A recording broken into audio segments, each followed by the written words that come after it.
Okay, going up the guts of one of the aisles, Ballarat Cemetery. The old cemetery, not the new one.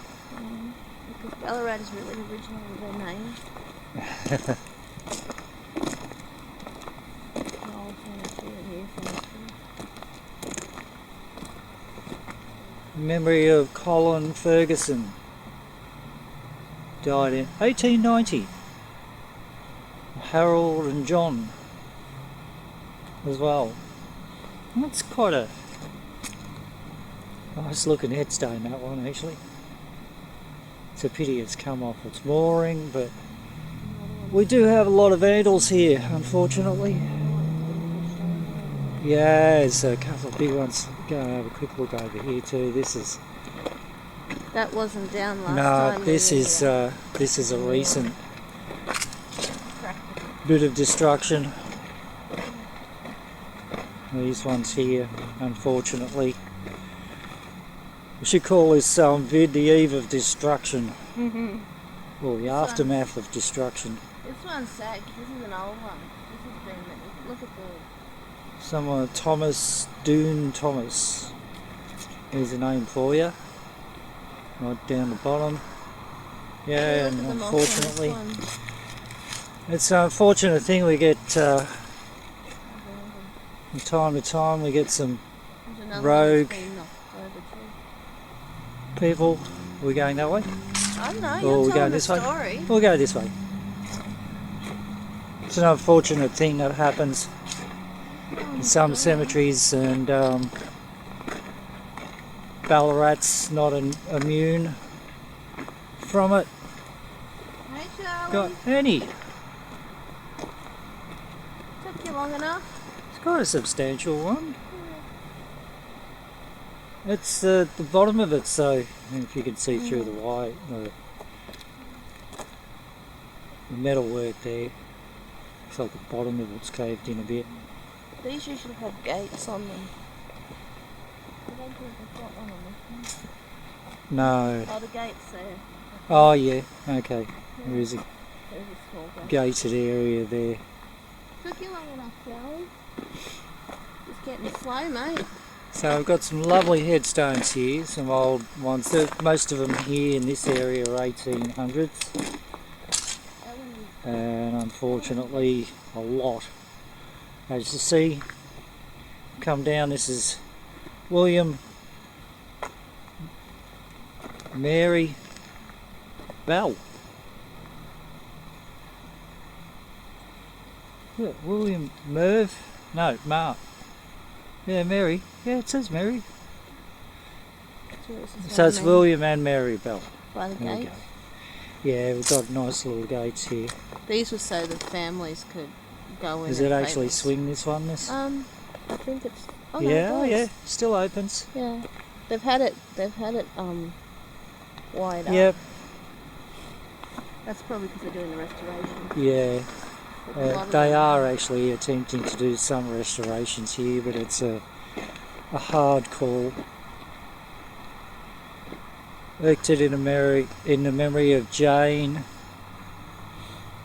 beloved wife of John H. Boone. There's another one that's come down, unfortunately. Just got a nice little bit of sun for us. It's popped through the clouds. It was rather cold here actually when the clouds were over the sun.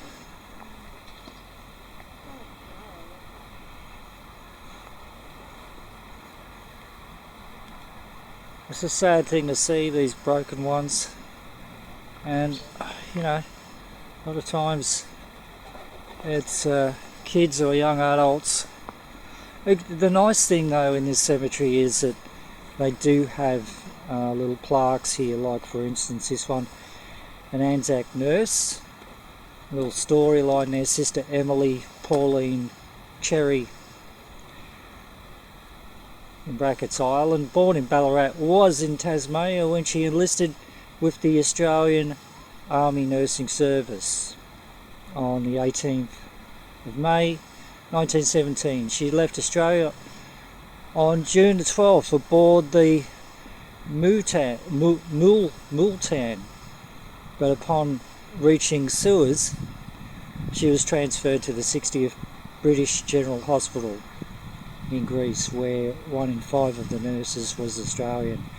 They worked mostly in 10 hospitals, where most of their patients were suffering from malaria and diphtheria.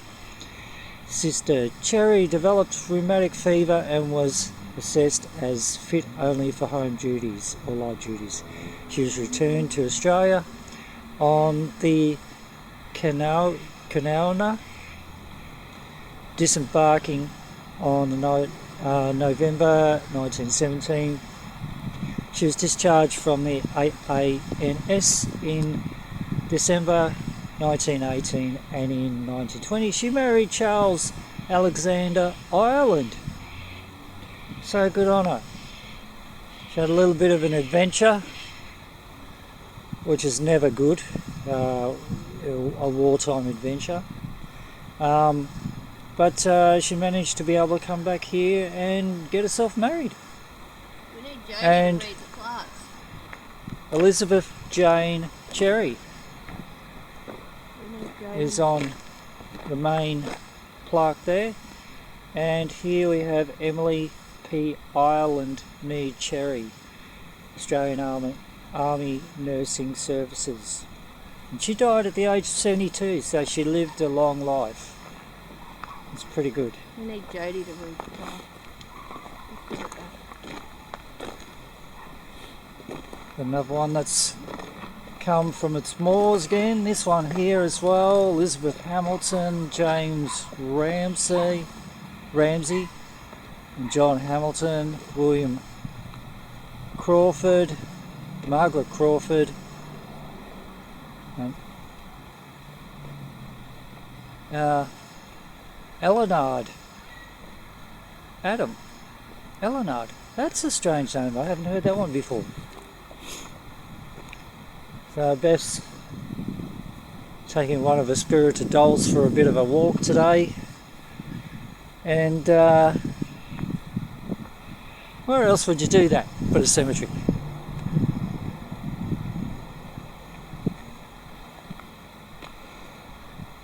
This place has got a decent size to it, so you can spend quite a bit of time walking around and just checking out the names and reading some of the storyboards around the hospital, around the cemetery.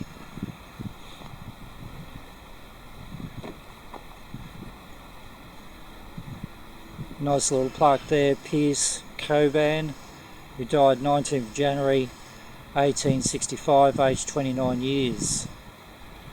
Sarah, the youngest daughter, died in 1873, aged 10 years. Elizabeth, wife and mother, she went on. She died in 1909, aged 74 years.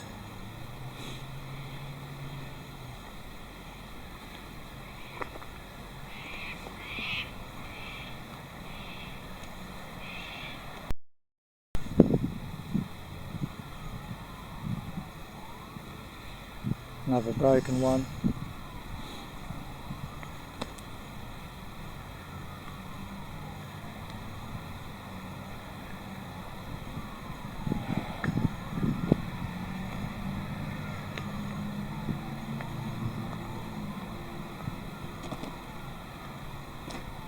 Georgiana Caselli, or Caselli Georgiana, whichever way it goes. Died in 1888, the age of 84.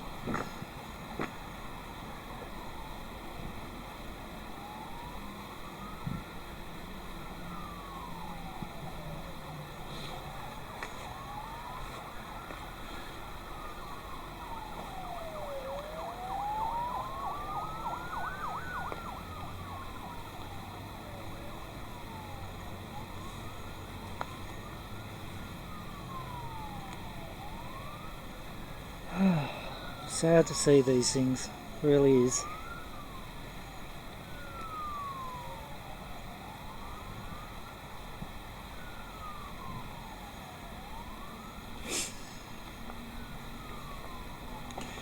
It's actually a lovely, peaceful cemetery too. If we're talking spirited, it is a spirited cemetery as well. But spirit here are very nice type of spirit. Haven't come across anything that's very negative at all. Unless it's brought in. It's Thomas Young, Stella Young, and also Hannah.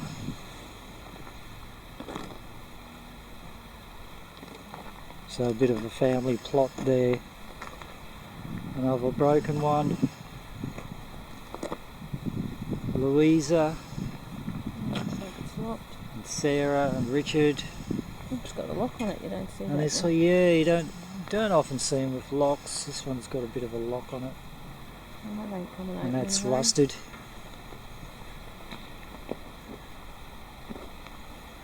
And you often wonder, like places like this and with this age, you know, there's not a lot, I would say, in this cemetery apart from the newer ones that actually have visitors, family visiting.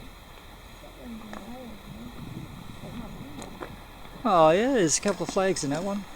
Go and have a bit of a sticky beak over there.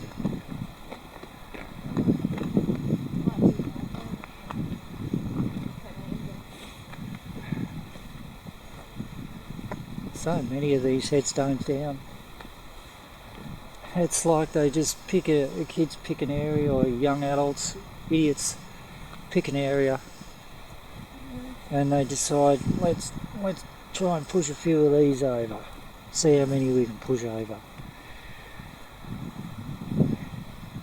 Got a Wales flag. I think that's Scotland, isn't it? I don't know. I don't know if it's Swedish. Yeah. Oh, it could be Scottish. So Robert will slap me if I get it wrong. So, Audrey. Is that Young? Young, Yeah. Susanna, can't pronounce that, Plewright. and James. Or Plewright. Susan Plewright. And Joseph. James Plewright. Joseph and Susan Young. So a bit of a family sort of plot here. And we're taking it that because of the Wales flag down there, they've come from somewhere over that end of the world. And a lot of people did actually come across here to Ballarat during the gold mining era. They came from all over the world actually. And Ballarat was part of a golden triangle in Victoria, Australia, where they had a big run of gold. And yeah, people came from all over the world.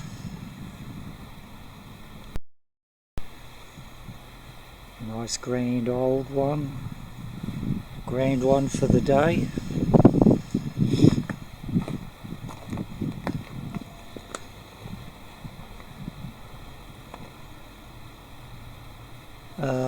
Isaac Wallace, MD. And son's James Wallace. And the other bit of writing's a little bit faded now, but a bit of a substantial one there, bit of a family in this one.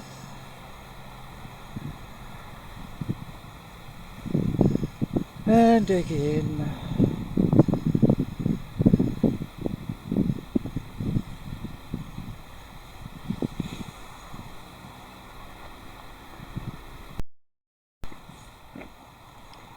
Couple more broken ones here. Yeah. Richard Jones, Mary John,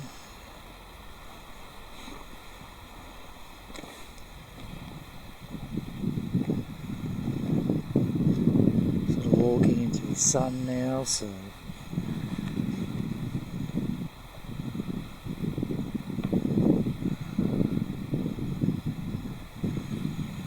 this one here, pretty substantial.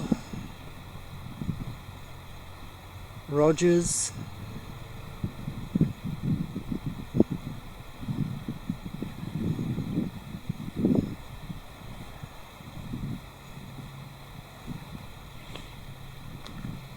It's one of the smaller ones here, erected to the memory of Jane, beloved wife of William Tarley Rossiter.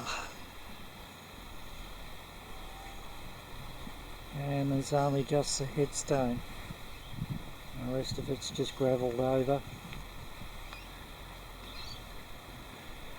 Again, I'm going to have to call this video the broken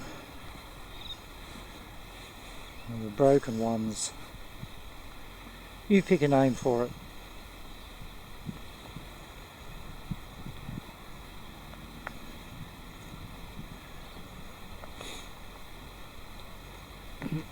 Yeah, okay, you do get a little bit of wear and tear, you know, in some of these graves, and, you know, depending on, you know, what they are actually made of, what sort of rock they're made of. Somebody's trying to ring me, but we're just going to ignore that one.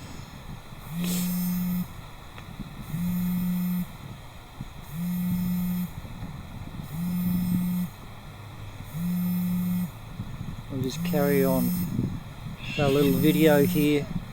But yeah, you might get a little bit of wear and tear, a little bit of water getting in and cracking the rocks and, you know, the headstones, but that should be really minimal because you know, many here the same composition have stood the test of time.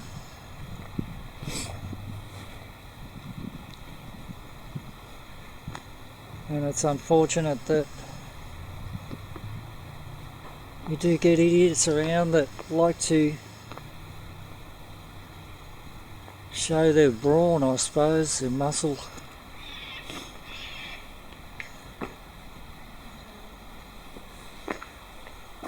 Just recently updated this little rotunda here, gave it a good paint over and put some new guttering in, which is pretty cool.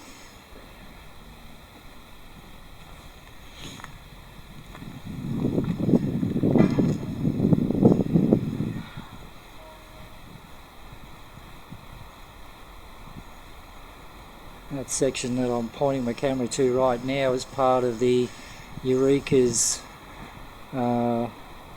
section.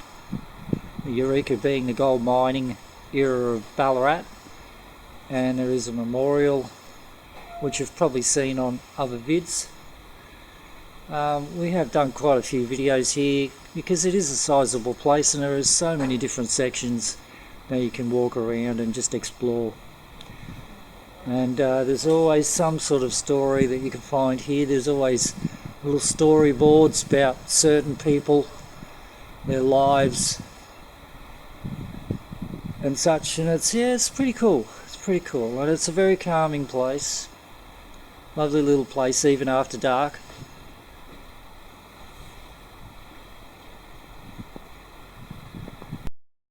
At the cemetery too, we have a little room where you can punch in somebody's names and you can find out exactly where their grave is. And I have a little register book, and it looks like, what's the date on it today? Oh, I've had a couple recent visits, people popping in their names, and we've got one from Sydney there. Somebody says they're on genealogy, so they're checking out the families. And on the walls here, we've got some stuff on the early settlers and the early times here. So there's a lot of reading material around. There's one here on funeral customs.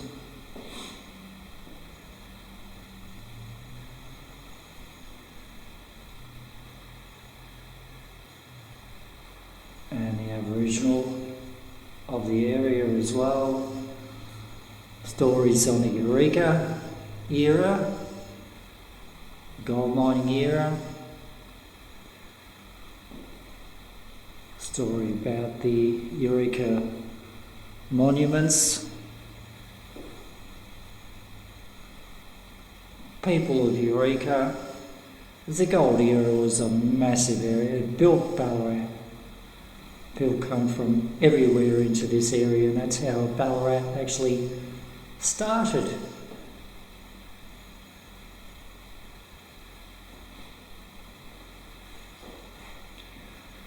And there's a little thing here on some of the notable people. Richard Henry Sutton. He made his fortune on gold fields. Captain Henry Evan Baker. He founded the astronomical centre here, the observatory in Ballarat. Thomas Stoddart was a very famous artist in statues. Got some amazing statues around Ballarat. Tilly Thompson,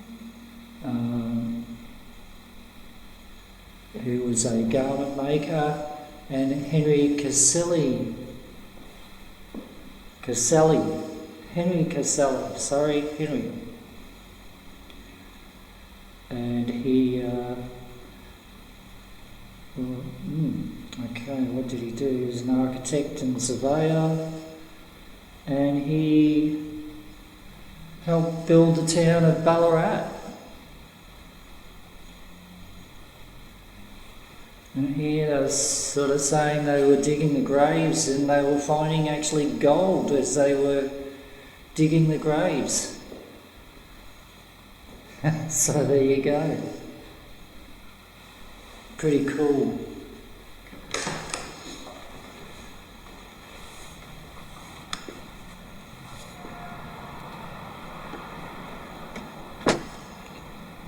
I also have a Anzac Heritage Walk, which you might have seen in one of our videos as well.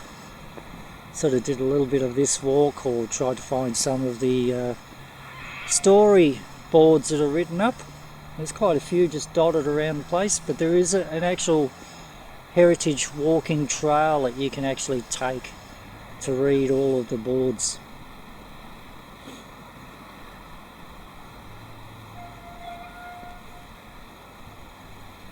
And of course, we have a lone pine to commemorate the centenary of the Anzacs landing at Gallipoli, 25th of April 1915.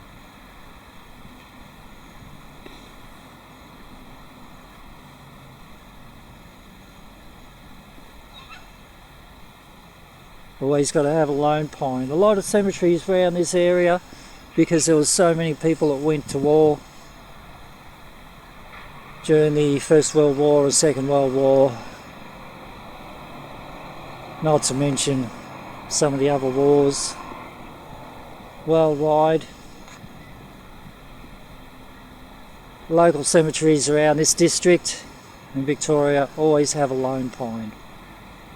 They lost so many people to war.